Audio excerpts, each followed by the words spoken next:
Roostertail Talk, a podcast dedicated to everything related to the sport we all love, hydroplane racing. I'm your host, David Newton, and it's time once again, so sit back, relax, and welcome to Roostertail Talk.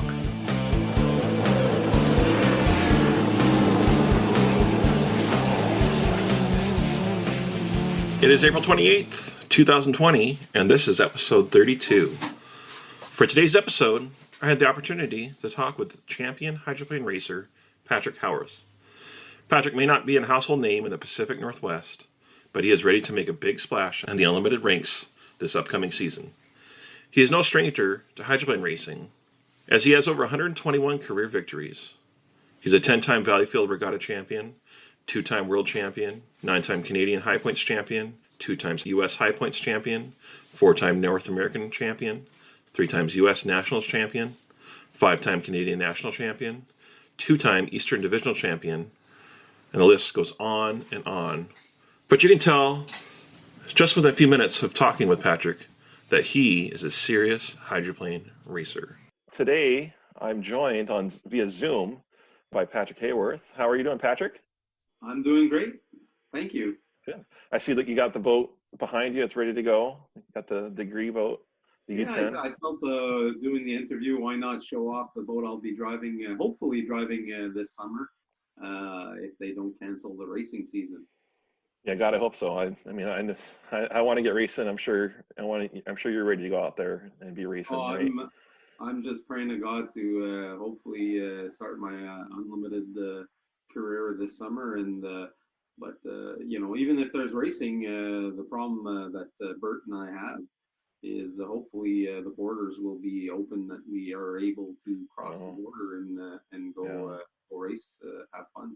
Yeah, that is something you have got to take into consideration. You're a bit northern from Des Bardes, right? You're in Canada up there. So yeah, it's a lot of crazy stuff going on right now. How are you handling this whole COVID crisis? Are you guys being safe and healthy? Or?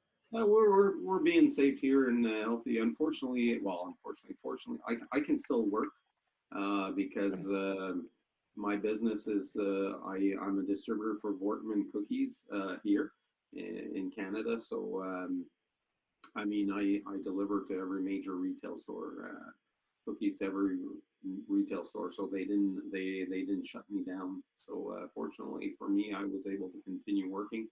But let's just say I've never washed my hands so many times in the past 2 months. Unbelievable. Yeah. If your hands are like mine, they're raw right now, which is, my doctor said that if you're doing that, you're doing good. So. Exactly. All right. Well, I'm glad to hear you guys are safe. Yeah, I'm still working as well. I'm a school teacher.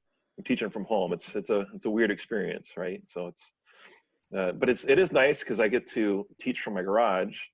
And so I get to show off all my models. I'm really into remote controlled models. So I'm showing all my students more hydroplane stuff than I ever have. So I'm educating them on that. That's pretty cool. That's what I used to do actually, is teach. Oh, okay. Cool. Yeah. What level did you teach at? At grade 9. Grade 9. Oh, okay. I used to teach grade 9 science. Okay. For a few years, and then taught mathematics. And then I just decided I wanted to try something else. I was at an age where I wanted to try something else, get out of teaching, and so you never know. I may go back one day. Yeah. I've got the option of going back. Yeah. Well, I'm at middle school level. I teach reading, but it's nice to have summers off with that, weekends and summers off. So you can hit the races pretty easy with that, right? That's the only reason why I went into teaching, and I was to have my summers off. Yeah. Yeah. Right. Well, I want to talk a bit more about your career and about racing and hydros. I know you've been racing for a good number of years. Quite impressive resume. But before we go into that, what being in Canada and the eastern side of the Northern America there, I'm sure you had a different experience kind of growing up and being exposed to hydroplanes and powerboat racing. But what idols did you have growing up with that? Did you have any favorite drivers, teams you followed, or any like hydro idols? Yeah, for sure. I mean, growing up, if you look at the limited classes, I had an idol, I think, in every class. I mean, in the Grand Prix class, when I was growing up, my favorite driver was J.P. Lassard. There was also Robert Thera that was there. Tom Baker, I loved a lot as well. So I mean, Daniel Broswell, which unfortunately passed away in an accident, he was also one of my childhood idols. My dad, which was in boat racing for a long time, had a driver, Ronald Pro, which I love to watch and I love to learn from him. Watch closely. He used to be an expert in getting the inside lane. So when we were fighting for lanes, so I used to observe him and study every move he made.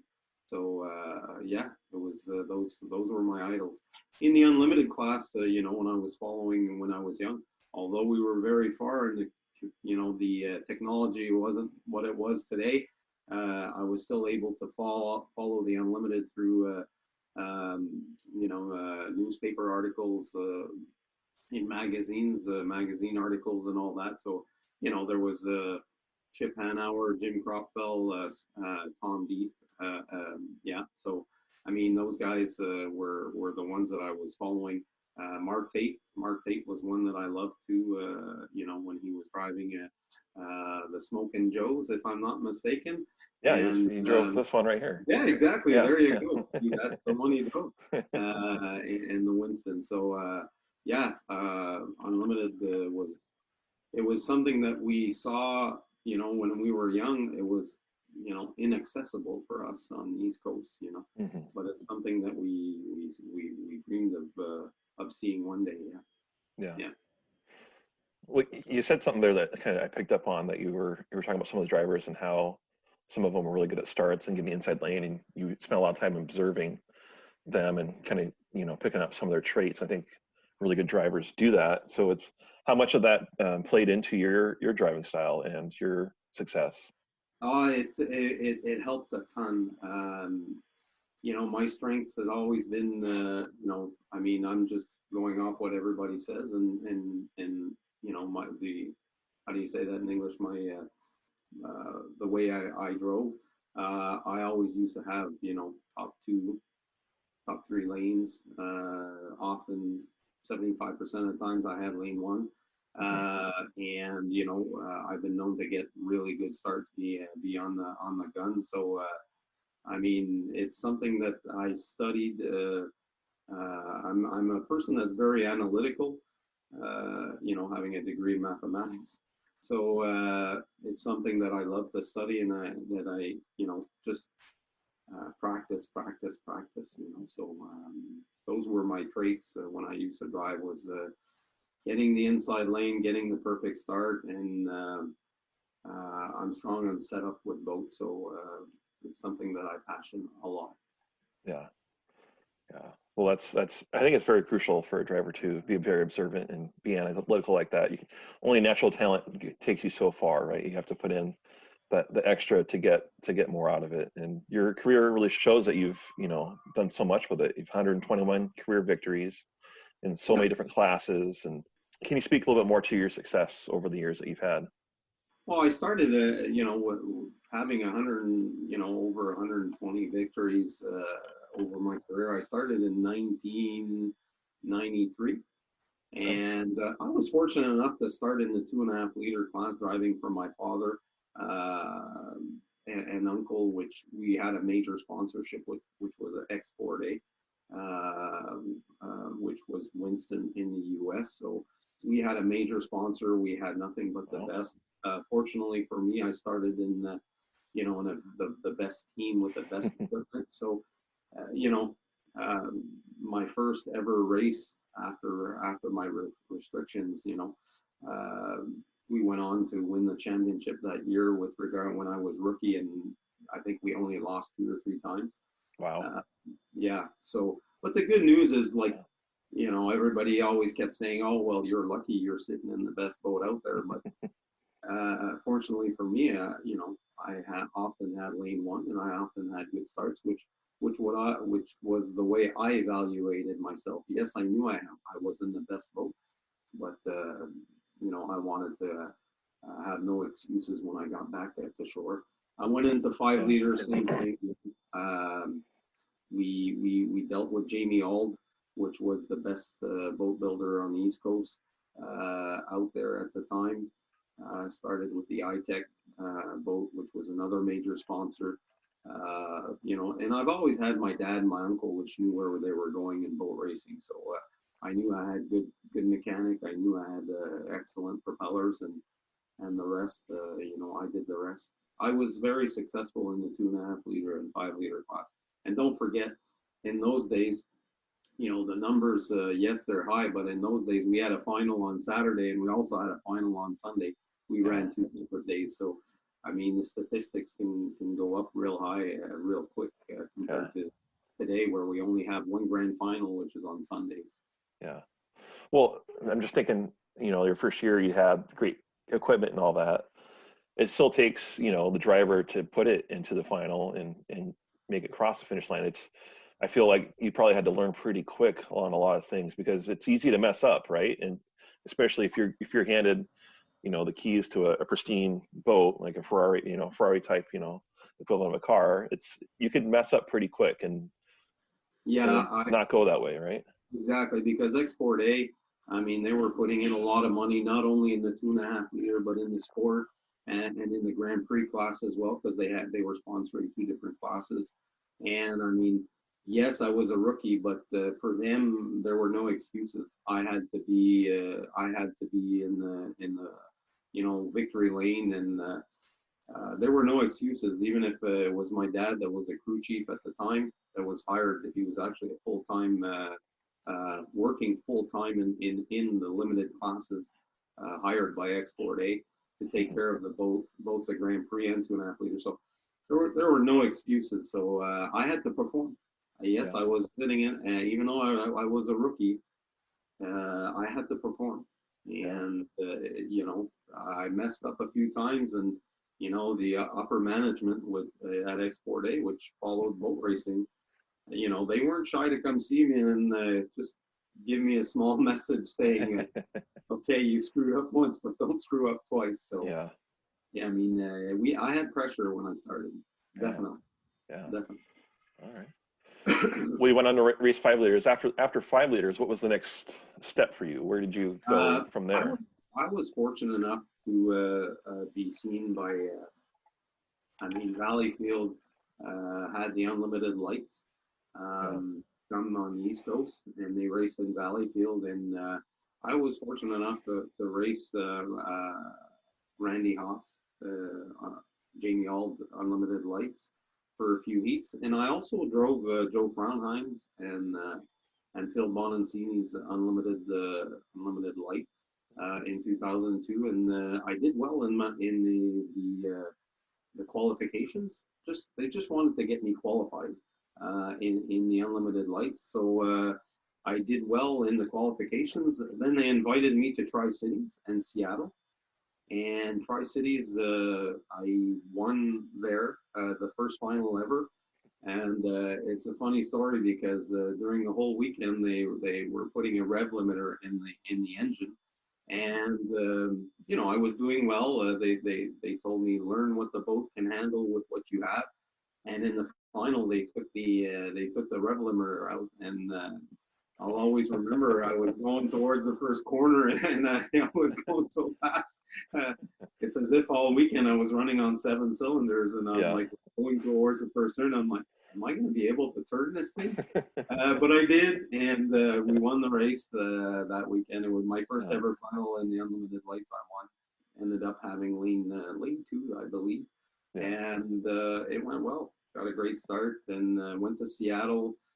In Seattle, I didn't do the final, but I wrote a few qualifications, and learned that on the West Coast are beautiful courses, and the race fans are unbelievable. They know their stuff. They know their stuff as much as Valleyfield. So I was actually impressed. Very impressed. We have some diehard fans out here that follow the unlimited class pretty closely, right? Oh, I learned that last year. Last year, you always think you're on the East Coast. You always think that Valleyfield's the biggest race in the world, and there are over 100,000, 75,000 people that show up in Valleyfield over the course of the weekend, and you think it's big. But then you go to Tri-Cities, and your jaw just drops, and then you go to Seattle, and you see the history And Madison as well. I was impressed. You watch the movie and then you're like, wow, I'm there. I'm live. Madison.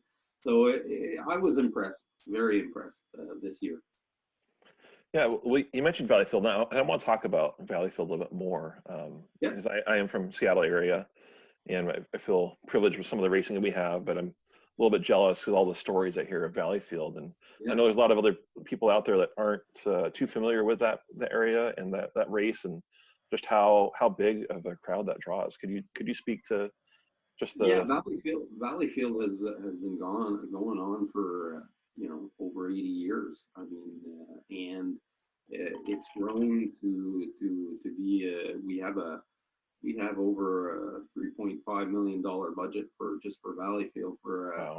which is huge for a limited stock classes. The biggest class is Grand Prix, but what's amazing about it's a driver's course. It's a small course, 1 mile course, tight turns. You have race fans all around the lake. So you don't only have fans on one side, you have fans on both sides. And as a race driver, you feel as if you're like in a stadium, because the fans are so close to you. I mean, the guy in lane 6 or 7, lane 8, he's only 100 feet away from. So I mean, it's so close. Don't miss your turn because you may end up in the stand. So it's very tight. It's a driver's course, but every year you have when I started racing in the 90s. I mean, in the 2.5 liter class, you had like 40 entries. The best of the best from the U.S. was coming. You even had some guys like Wally Johnson and coming from the West, to race in Valleyfield. So, you had Valleyfield. You knew that, the best in the world were there.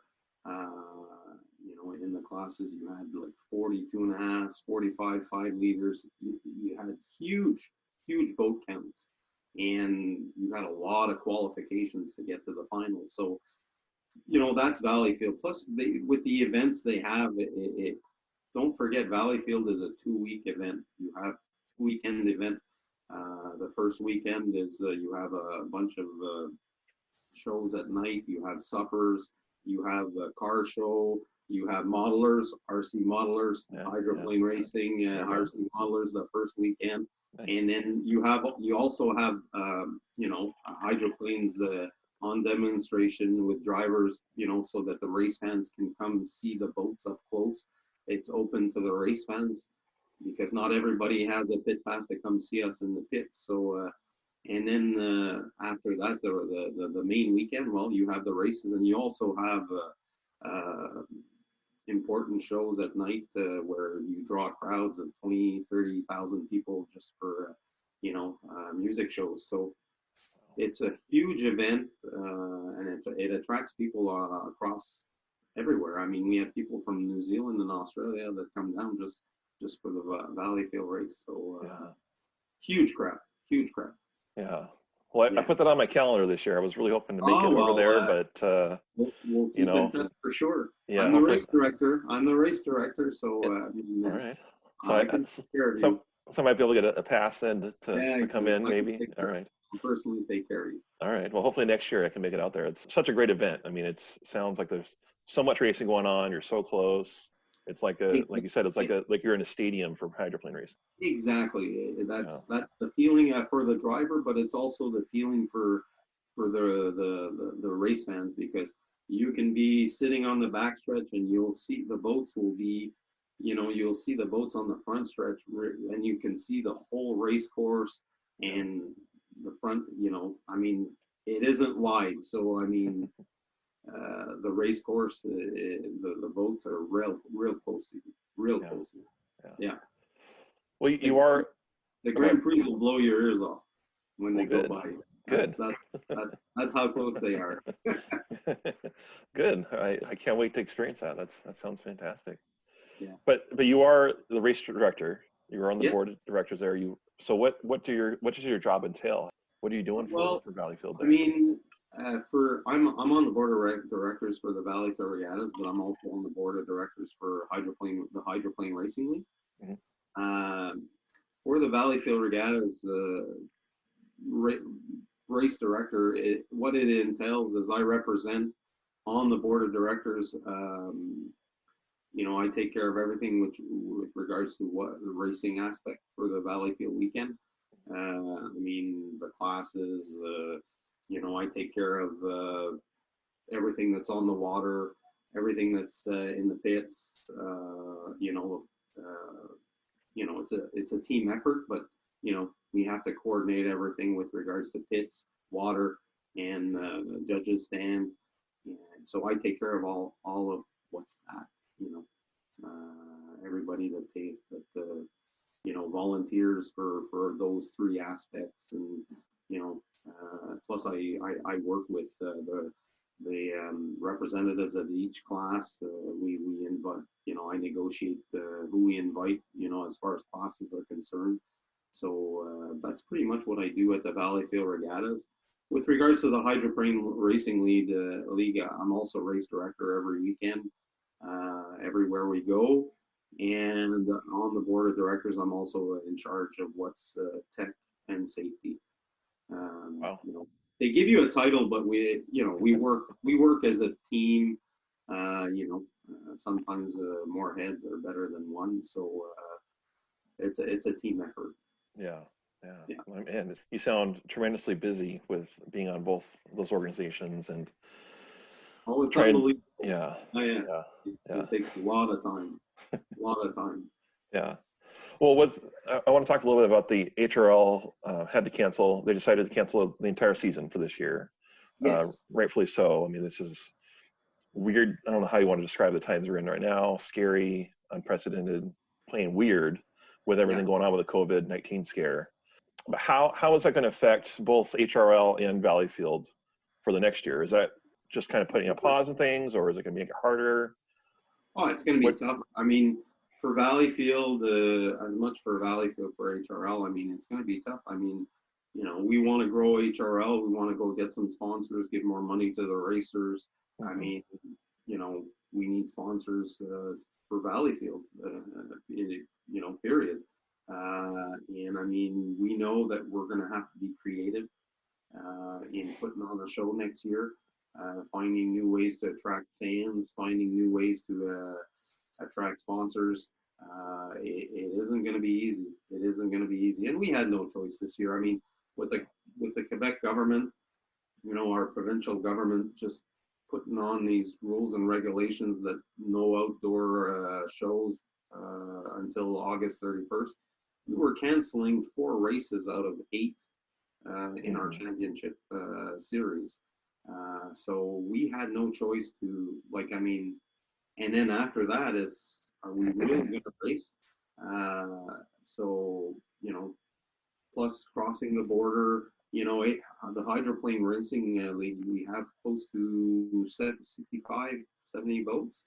And, now it's spread. It's 50% of it are Canadian, 50% are American participants now. So, I mean, it's now an Hydroplane Racing League more than ever international, and it's even getting to be, 60% American participants, 40% Canadian. It's leaning towards that as the years go by. So, and we have that border issue right now. So, we were looking at all these options, and we had no choice to cancel. Yeah. No, I mean, and rightfully so, right? I mean, I think number one priority of everything is everyone's safety and health. So I just hope that taking this time off, things will work out well for 2021 season. And hopefully from a racer's perspective, it just gives them more time to get the boats ready and be very prepared, right?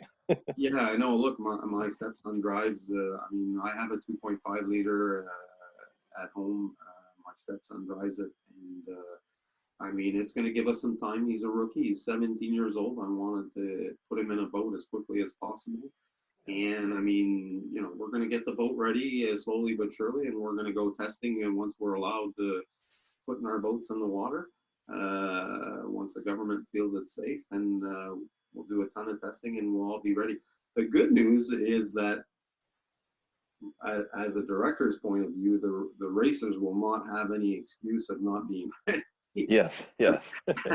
As soon as the season starts. So, I mean, if someone comes to see me and says, well, I didn't have time to test, or I didn't have time to do this, or I didn't have time to do that, I think I'm just going to cut both my arm. Yeah, can't give you any more time than no, he can't come over and give me any excuses. So I mean, hopefully it'll help the Grand Prix class on with regards to them being ready, being consistent, and put on a good show. Yeah. Excellent. Well, I want to talk a little bit more about your career before we move on, but I mean, you've raced so many different classes. What's been your favorite class that you've raced so far? Oh, well, most definitely. I used to love Hydro 350, 5-liter Hydro 350, for the competitiveness of the class. I mean, there's always been 24, boats every weekend. When you race in Valleyfield, there's always over 30, 35 boats in the pass. So for me, that's the stock car of boat racing. I mean, it's rubbing is racing is a very good slogan for that class. Yeah. And I used to love that class, but I mean, Grand Prix is Grand Prix. I mean, when you have 1,300 horsepower and it's instant acceleration, a blown motor, I mean, that's the most exciting, the feeling. It gives you goosebumps. You never get, yes, you get used to the speed, but it's always, the sensation is always amazing. Yeah. But I mean, I don't have enough experience in Unlimited to tell you that my initial reaction for Unlimited is like, wow. The top speeds were jaw dropping. Yeah. I mean, I love the way an Unlimited turns. It turns as if it's on rails. I mean, it's amazing. I'm impressed on how heavy they feel, how they ride. They don't, like a Grand Prix, I find accelerates, much faster.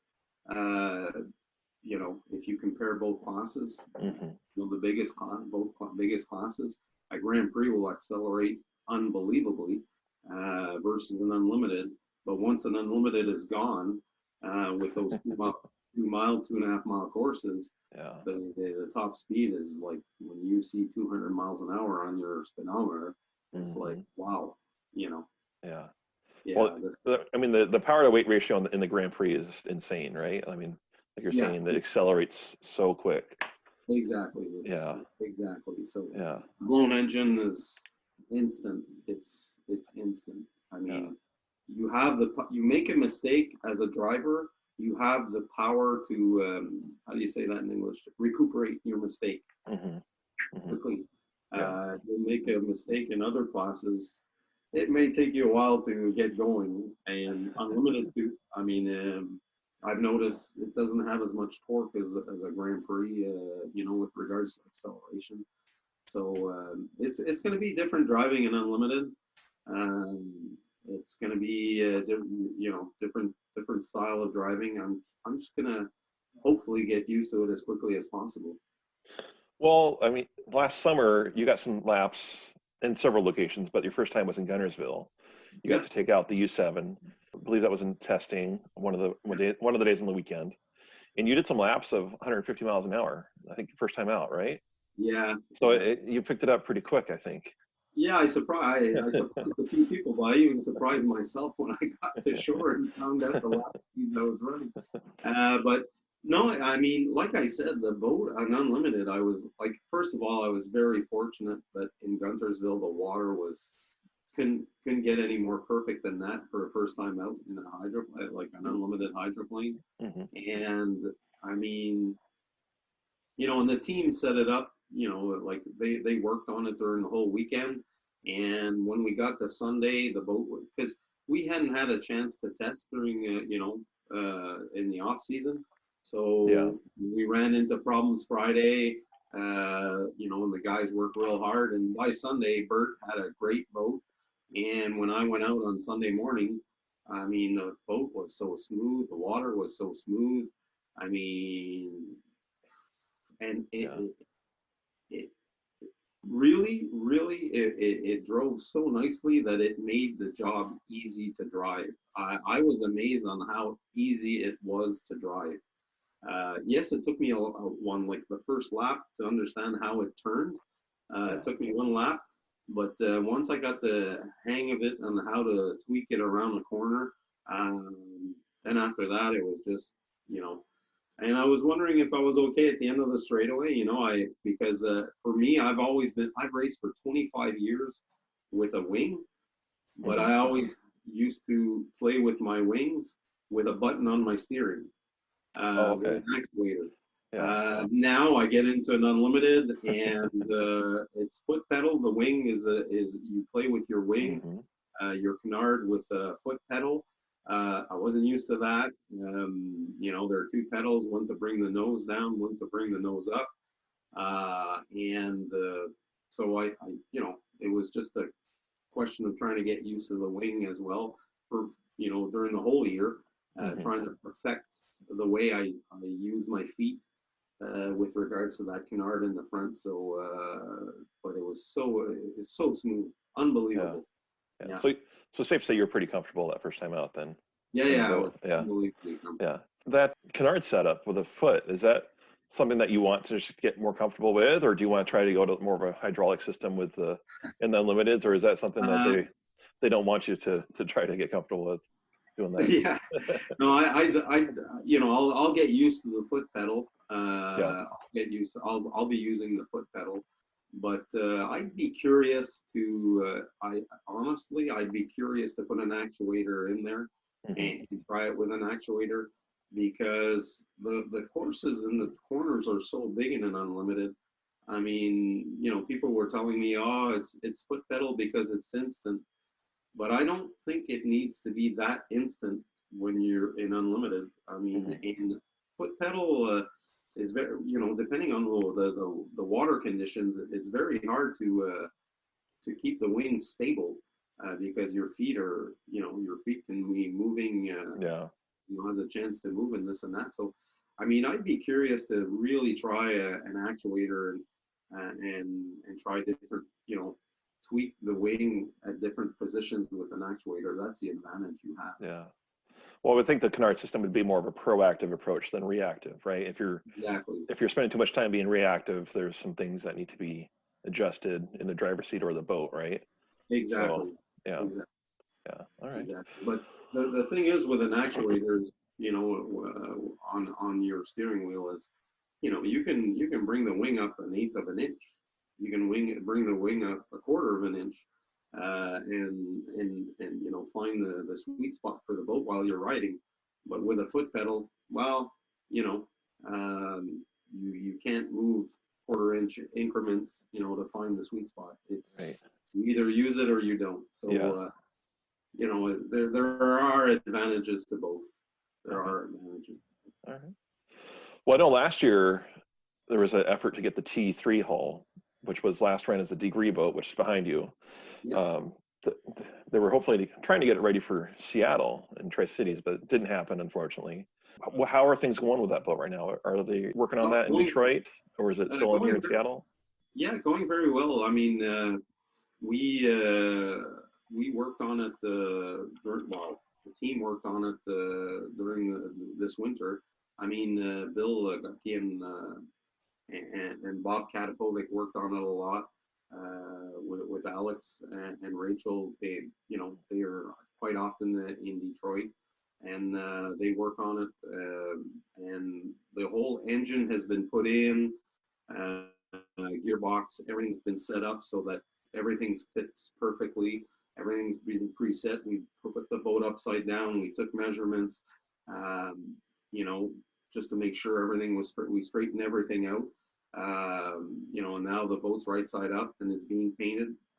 It was being painted before the COVID situation where everything was closed down in Detroit. So, Yeah. I mean, if it's not finished, it should be. It will be as soon as they're back. They're back at work. Okay. But so, and once it's finished painting, the only thing is to put everything back in. So, I mean, hopefully the team will be able to go down. Hopefully, and help out the rest of the team, and help out the guys that are in Detroit, and get everything ready. Cool. What colors are we going to see on there this year? It's pretty much going to be the same thing as what you're seeing in the background. Okay. It's going to be a black and gold with some white and gray. So I mean, and silver. So it's pretty much going to look like what you see in the back, but with no degree anything like that. So okay. All right. Yeah, nice paint job. Yeah, it's very, very sharp, right? Exactly. Yeah. Well, I know there's been some work on some other of Dave's boats. He has a few, to say the least, right? I know he has the U2 Trend West, and there was talk at some time getting that out there. Has that been worked on at all, or? Yes, I believe it will see water at some point in time. We'll see the water at some point in time. That thing is ready to be painted as well. I mean, they've been working. Alex, which is on the team, has been working a lot on that boat, getting it ready, working hard. Jamie Alden, Bert Henderson did a lot of changes to that boat. They took a couple of 100 pounds out of that boat. It's now going to be on the weight limit. They did some changes which are interesting on that boat.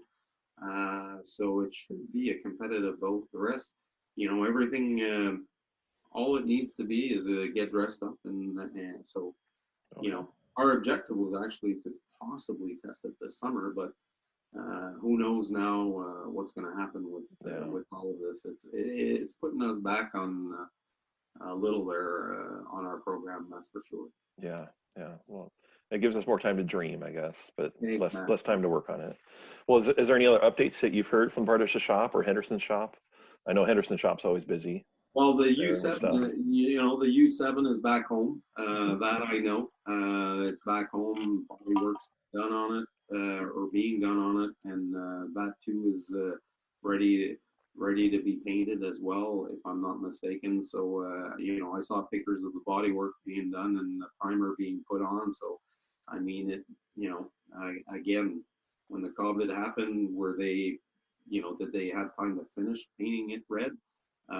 It will be red again. Okay. So, but that's pretty much where we're at with regards to that. I know that Bill, while all of this has been happening, Bill has been working on the engines and the gearboxes.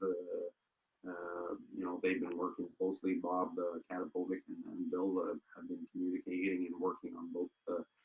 Just to get things, what they can get ready at home, in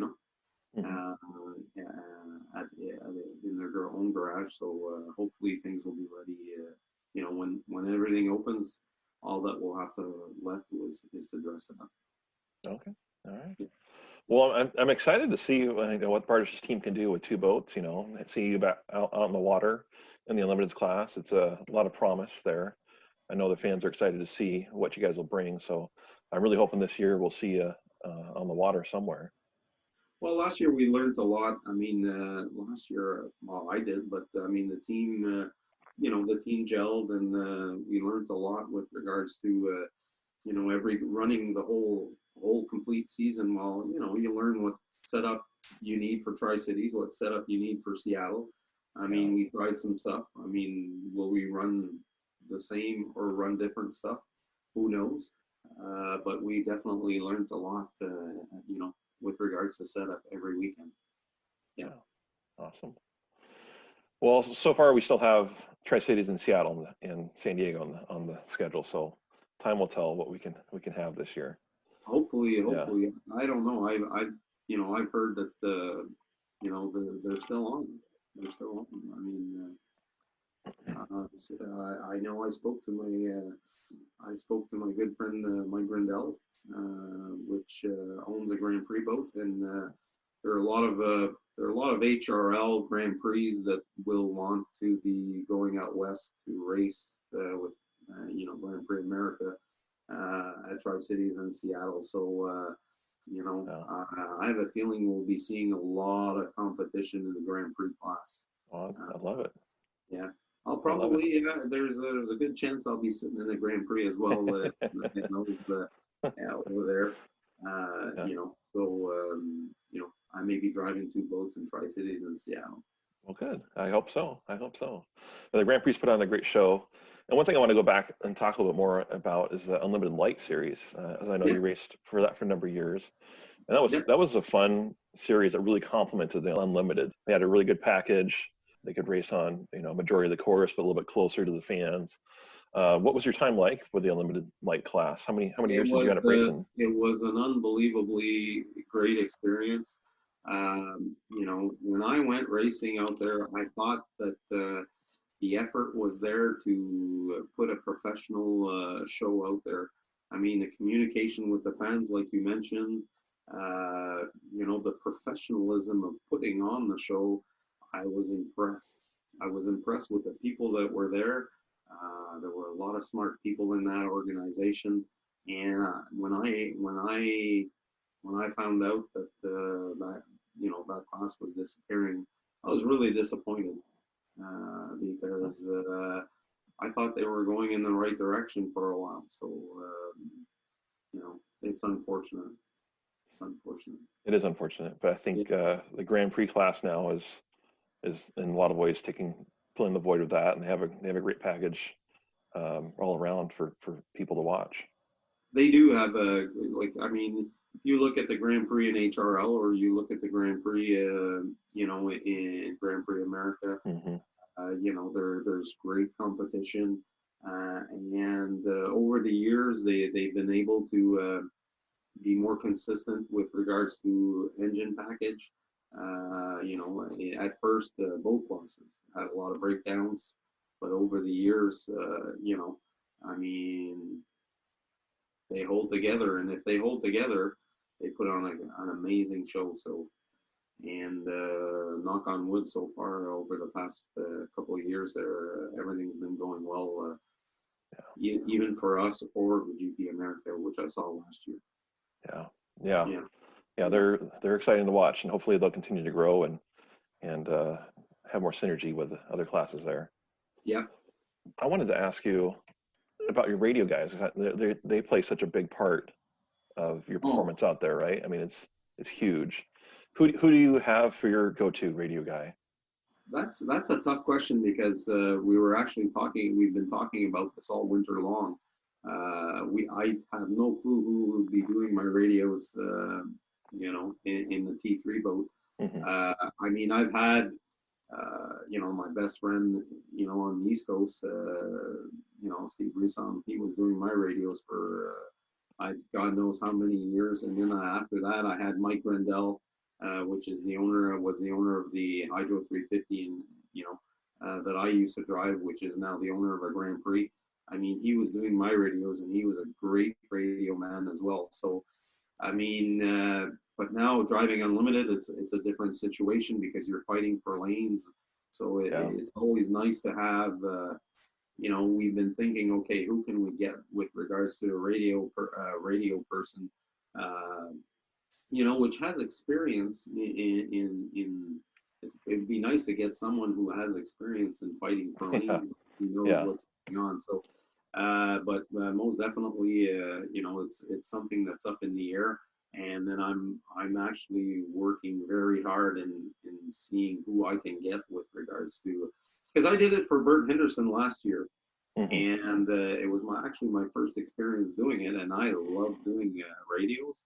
But I just realized the first, even though you're not bad of a driver and you're not too bad in getting the inside lane, doing radios is a completely different animal compared to driving, sitting in a boat. So you have to be quick on, what's going on the race course, and, what's J. Michael doing, what's Jimmy Sheen doing, what's, who's what on the course, Jeff Bernard. So you've got to have your eyes everywhere to see what everybody's doing as a strategy, and you have to properly inform the driver. So radio, man, is so crucial. It's unbelievable. I realized last year, so I have to work on finding someone that All right. that's going to be positive. Yeah. All right. Well, should we put a thing out there saying you're taking applications now for radio guys? No, I mean, we'll see. I mean, I've asked, it was tough because I asked a few guys from the HRL to, if they were interested in coming down, being on the team and, to be my radio person. I mean, Mike Rendell was one of them. I asked Mike Monahan, which is a good friend, which is extremely good in getting the inside lane, and he's extremely strong in getting perfect starts. So, I mean, these guys that I asked, there's Doug Peterson on the U7 crew, which is good as well. But I believe he may be doing Bert Henderson's radios. Okay. So who knows what's going to happen? Would you prefer someone to speak in French or English, or does that matter for you? Oh no, I mean, for me, I'm perfectly bilingual, so I mean, I'll take anybody that's in English because the main thing is having someone in English because the rest of the team is listening as well, so it wouldn't be fair for the rest of the team not understanding what's being said on the radio. Well, I think it'd be kind of fun to have someone speaking French though, because if there's other teams near you trying to listen to what they're saying, they won't know what's going on if you're speaking French, yeah, that's right? true. That's true. So, that's another way of seeing it. That's actually a good way of seeing it. Yeah. All right. Yeah. Well, awesome. All right. Well, is there anything you want to tell the fans out here from the West Coast that aren't as familiar with HRL, Valleyfield, that Grand Prix class out there? Well, the Hydroplane Racing League, we're on Facebook. We're on every social media possible. So, just come like our page and come see, as of next week, we're putting on interviews with regards to with drivers. Okay. We're putting on videos and we're putting on videos with regards to past races. That's been happening for the past 10 years. So, and we're also going to talk about the Valleyfield Regattas. I mean, who impacted the Valleyfield Regattas once a week. We'll be doing an article on that. So there'll be a lot of exposure on Facebook with regards to the Hydroplane Racing League and the Valleyfield Regattas. Awesome. And don't be shy. Anybody that wants to come to the Valleyfield Regattas, you can personally communicate with me. I mean, I'll make sure I direct everybody in the right direction for them to have a great time, in Valleyfield for sure. All right. Well, I got your number now, so I'll be calling you for next year. So I'll get some VIP access. Exactly. Right. Well, for the fans out there for HRL series, what can they do to help support the series with this time off? Is there things that they can do with the at all? Yeah.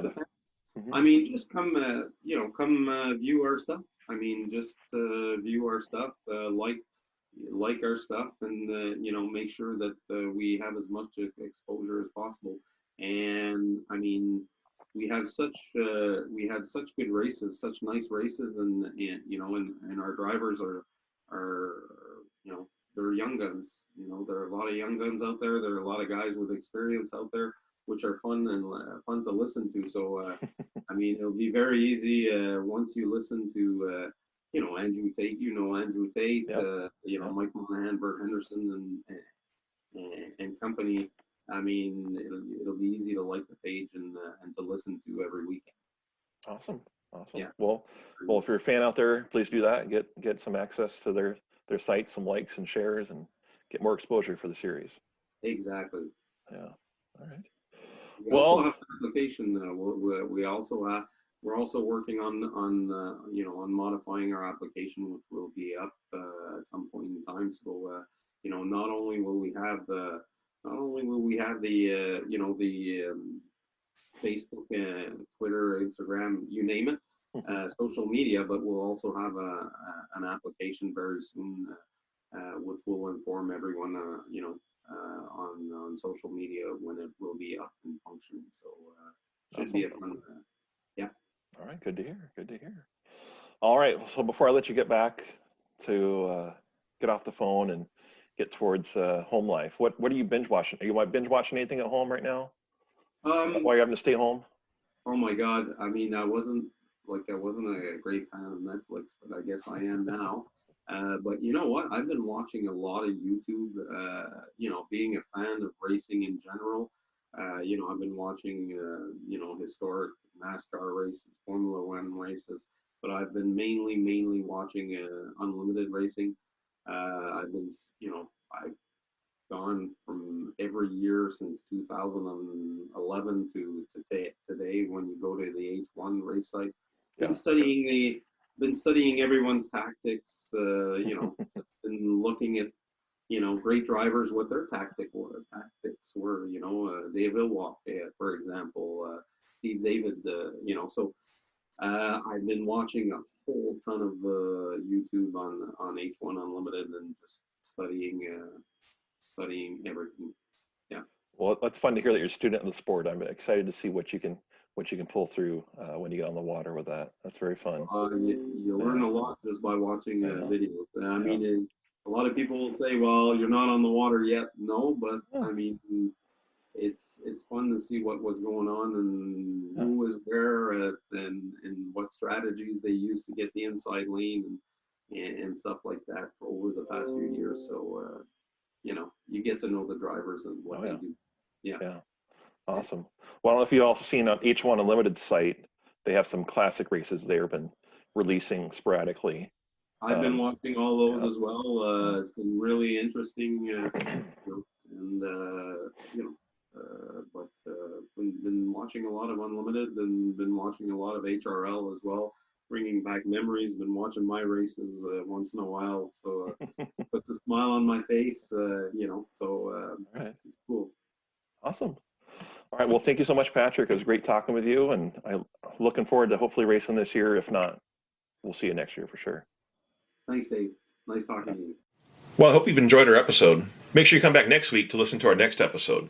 We release new episodes every Tuesday at 5 a.m. Pacific Standard Time. Also, don't forget to hit that subscribe button on your podcast player, as well as rate and review your experience. For more updates on Hydro News, check us out on social media. We're on the major players, Facebook, Twitter, and Instagram. Roostertail Talk is also online with our website, www.roostertailtalk.com. On the website, you can sign up for an email subscription list to get notifications on upcoming episodes, Hydro News, podcast updates, and much, much more.